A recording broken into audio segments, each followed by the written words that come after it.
살다 보면 마음이 이유 없이 불안할 때가 있습니다. 잘하고 싶지만 자신이 없고 아무 일도 일어나지 않았는데도 마음이 불편할 때가 있습니다. 그럴 때 우리는 종종 스스로를 탓합니다. 믿음이 약해서 그렇다고 생각하기도 합니다. 하지만 하나님을 믿는 사람에게도 불안은 찾아옵니다. 불안이 있다고 해서 믿음이 없는 것은 아닙니다. 오히려 그 불안 속에서 하나님은 우리를 다루시고 진짜 믿음을 자라게 하십니다. 하나님은 불안한 마음을 외면하지 않으시고 그 마음을 통해 우리를 새롭게 세워 가십니다. 그래서 불안이 완전히 사라지지 않아도 괜찮습니다. 오늘은 불안이 떠나가지 않아도 괜찮은 이유를 함께 나누려 합니다.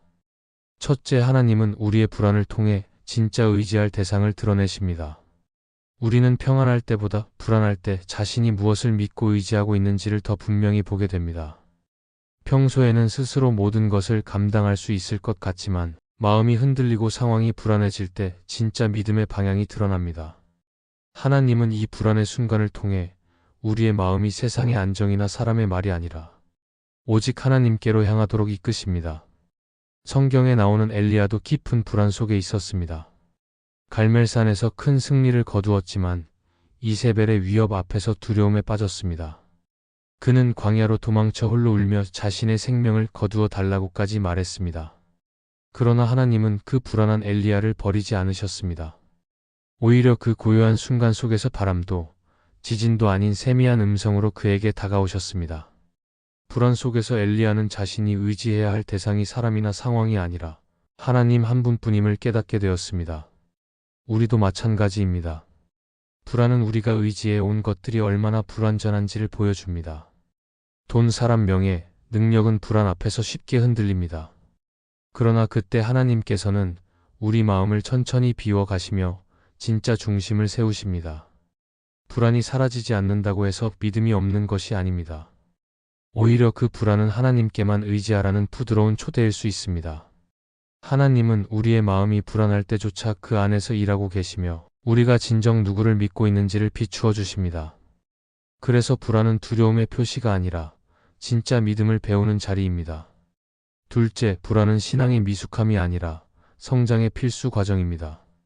우리는 흔히 불안을 부정적으로 생각합니다. 믿음이 부족해서 생기는 감정이라고 여기기도 하고 신앙이 깊다면 두려움 없이 담대해야 한다고 생각합니다. 하지만 성경을 보면 믿음의 사람들도 불안을 경험했습니다.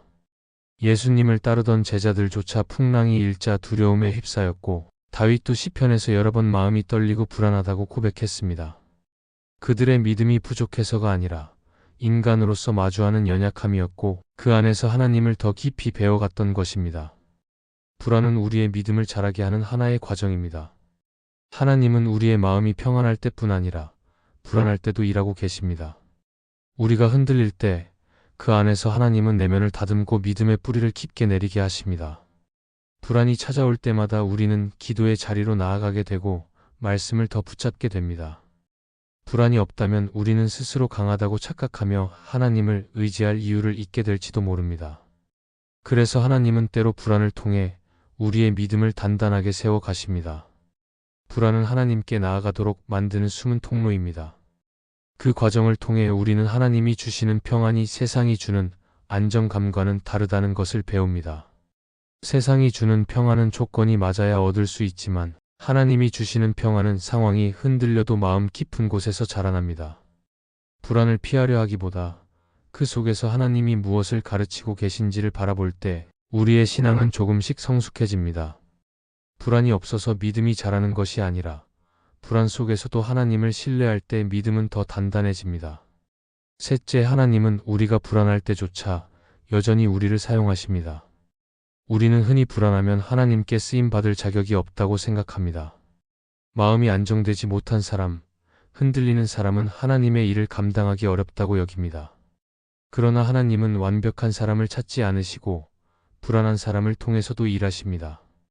성경의 인물 모세도 그랬습니다. 그는 하나님의 부르심 앞에서 자신이 부족하다고 느꼈고 말을 잘하지 못한다며 여러 번 거절했습니다.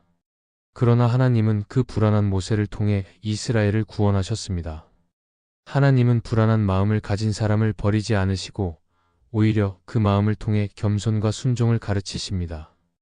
불안한 상태에서도 하나님께 쓰임 받을 수 있다는 것은 큰 위로입니다. 하나님은 우리의 감정에 따라 일하지 않으시고 당신의 뜻에 따라 일하십니다. 우리가 흔들릴 때도 하나님은 여전히 일하고 계시며 불안한 마음조차 당신의 계획 속에 포함시켜 사용하십니다. 때로는 불안 때문에 더 조심스럽게 기도하고 더 신중하게 선택하게 되며 그 과정 속에서 하나님은 우리를 다듬어 가십니다. 하나님이 쓰시는 사람은 완벽한 사람이 아니라 불안 속에서도 하나님을 신뢰하려 애쓰는 사람입니다. 하나님은 우리의 불안을 무시하지 않으시고 그 속에서 새로운 사명을 보여주십니다. 불안이 있다고 해서 하나님의 일이 멈추지 않습니다. 오히려 그 약함이 하나님의 능력을 드러내는 통로가 됩니다. 그래서 불안한 마음이 남아있더라도 낙심하지 않아도 됩니다. 하나님은 불안한 우리를 여전히 부르시며 그 손으로 세상 속에서 사용하십니다. 이 말씀이 마음의 은혜가 되셨다면 좋아요와 구독으로 함께 해주시기 바랍니다. 또한 댓글에 아멘이라고 남겨주시면 이 말씀이 더 많은 사람들에게 전해질 것입니다. 여러분의 삶에 하나님의 평안과 축복이 늘 가득하시기를 바랍니다. 감사합니다.